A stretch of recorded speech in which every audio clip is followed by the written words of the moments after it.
You are not lazy. You're just tired of lying to yourself. Think about the last promise you made to yourself. Not the big public ones, not the ones people can see, the quiet ones. The routine you were going to start, the project you said it would be different this time. For a few days, it felt real. You woke up with clarity, you had a plan. You could almost see the version of yourself you were about to become. And then something subtle happened. There was no dramatic failure, no public moment. No one else noticed.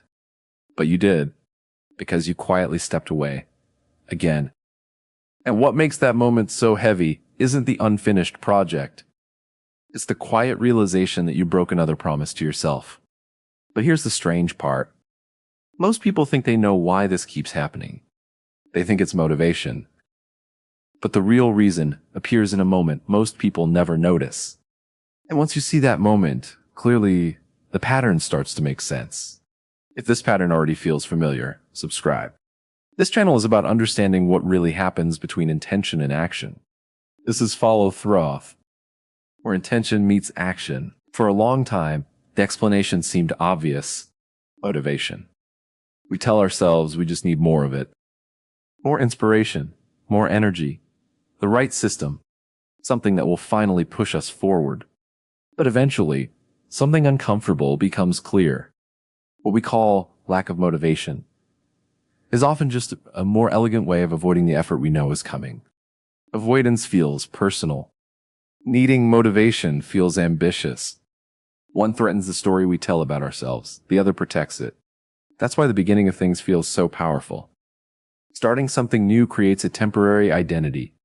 For a few days, you become the person you imagined. Disciplined, focused, different.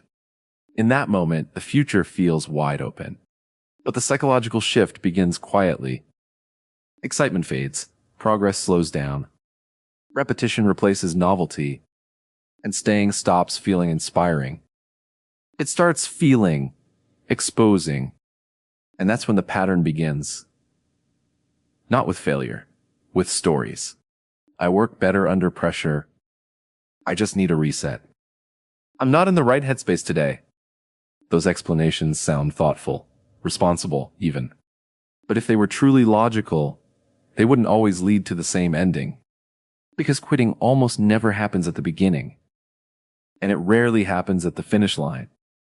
It happens somewhere else, somewhere quieter. Most people leave in the middle. The middle is where the real psychological tension lives. The beginning is imagination. Your potential feels limitless. But the middle? The middle is repetitive, quiet. It's where effort stops feeling impressive. And it's where doubt stops shouting and starts whispering. Maybe you're not that consistent. Maybe this isn't really for you. Those whispers are dangerous because they sound calm, reasonable, almost wise. And instead of questioning the doubt, we question ourselves. That's where the real damage begins. The cost isn't the unfinished project. It's the erosion of trust. Every time you say, I'll stick with this, and then you don't, something small cracks. Quietly. You stop fully believing your own word. You start aiming a little lower. You keep your goals vague. Because vague goals have an advantage. They hide your exits. If no one knows exactly where you're going, no one notices when you leave. And slowly, you begin protecting something, your identity. Quitting doesn't feel like weakness. It feels like protection. Staying carries a risk.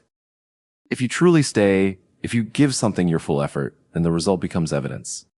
And evidence is uncomfortable. Because evidence tells you where you actually are. Potential is infinite. Reality has edges. And most of us would rather preserve the story of what we could become than confront the evidence of where we currently are. Consistency isn't really about discipline. Consistency is about tolerating the moment your ego wants to escape. That moment is quiet. It appears when the work stops feeling exciting. That's the moment intention meets action.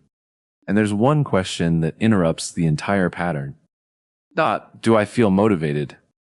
But, am I willing to find out? Am I willing to see what actually happens if I stay? If the answer is yes, stay. Not forever, not perfectly. just long enough to remove the illusion. That's where self-trust begins to rebuild. You rebuild it by refusing to abandon yourself at the first sign of discomfort. Stay. One decision at a time.